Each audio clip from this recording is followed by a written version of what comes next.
Hello guys, welcome to our mini blog. ಇವತ್ತಿಗೆ ಕರೆಕ್ಟಾಗಿ ನಮ್ಮ ಬೇಬಿಗೆ 1 ಮಂತ್ ಕಂಪ್ಲೀಟ್ ಆಯಿತು. ಸೊ ಅವನಿಗೆ ಇವತ್ತು ವೆಯ್ಟ್ ಚೆಕ್ ಮಾಡಿಸಿ ಆ್ಯಂಡ್ ಫಸ್ಟ್ ಮಂತು ಬೇಬಿ ಚೆಕಪ್ಗೆ ಹೋಗಬೇಕು. ಅದಕ್ಕೆ ಬೆಳಿಗ್ಗೆ ಬೇಗ ಎದ್ದು ಪಾಪಗೆ ಸ್ನಾನ ಮಾಡಿಸಿದ್ವಿ. ಆ್ಯಂಡ್ ನಮ್ಮ ಅಮ್ಮ ಮತ್ತು ನಮ್ಮ ಅತ್ತೆ ಇದ್ದರೂ ಸಹ ನಾನು ಅಂಬಿ ಇಬ್ಬರೇ ಪಾಪನ ರೆಡಿ ಮಾಡಬೇಕು. ನಾನೊಂದು ದಿವಸ ಅವನೊಂದು ದಿವಸ ಇಬ್ಬರು ರೆಡಿ ಮಾಡ್ತೀವಿ, ಅಷ್ಟು ಇಷ್ಟ ನಮಗೆ. ನೆಕ್ಸ್ಟ್ ನಾನು ಸ್ನಾನ ಮಾಡಿಕೊಂಡು ರೆಡಿ ಆದೆ. ಆಮೇಲೆ ವೆಯ್ಟ್ ಚೆಕ್ ಮಾಡಿಸಿ ಚೆಕಪ್ ಮಾಡಿಸಿ ಮನೆಗೆ ಬಂದ್ವಿ. ಆಚೆ ಎಷ್ಟು ಬಿಸಿಲು ಇತ್ತು ಅಂತ ಅಂದರೆ ಓ ಮೈ ಗಾಡ್. ಅದಕ್ಕೆ ಅಂಬಿ ಸರ್ಪ್ರೈಸಿಂಗ್ಲಿ ಕೇಳ್ದ, ಅಷ್ಟೊಂದು ಬಿಸಿಲಿದ್ರು ಸಹ ಆಚೆ ಹೋಗಿ ಬಂದರು, ನಿನ್ನ ಫೇಸ್ ಇನ್ನೂ ಬ್ರೈಟ್ ಆಗಿದೆ, ಒಂದು ಸ್ವಲ್ಪನೂ ಟ್ಯಾನ್ ಆಗಿಲ್ಲ, ಏನಿದ್ರು ಸೀಕ್ರೆಟು ನನಗೂ ಹೇಳು ಅಂತ ಕೇಳ್ದ. ಎಸ್, ನನ್ನ ಒಂದು ಫೇಸ್ ಸೀಕ್ರೆಟ್ ಬಂದ್ಬಿಟ್ಟು ಡರ್ಮ್ಡಾಕ್ 4% ನಿಯಾಸಿನಮೈಡ್ ಬ್ರೈಟ್ನಿಂಗ್ ಸನ್ಸ್ಕ್ರೀನ್.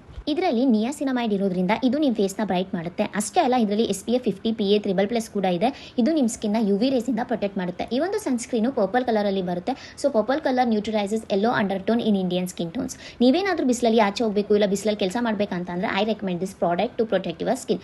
ನಾನಂತೂ ಆಚೆ ಹೋಗಬೇಕಾದ್ರೆ ಈ ಒಂದು ಪ್ರಾಡಕ್ಟ್ನ ಯೂಸ್ ಮಾಡೋದನ್ನ ಮಿಸ್ಸೇ ಮಾಡಲ್ಲ. ನಿಮಗೇನಾದರೂ ಈ ಪ್ರಾಡಕ್ಟ್ ಬೇಕಂತಂದರೆ ಪರ್ಪಲ್ ಆ್ಯಪ್ನ ಡೌನ್ಲೋಡ್ ಮಾಡ್ಕೊಳ್ಳಿ, ಇಲ್ಲ ಅಂತಂದರೆ ಇಲ್ಲಿ ಕಾಣ್ತಿರೋಂಥ ಸ್ಕ್ಯಾನರ್ನ ಸ್ಕ್ಯಾನ್ ಮಾಡಿ ಕೂಡ ಪರ್ಚೇಸ್ ಮಾಡ್ಬೋದು. Thank you.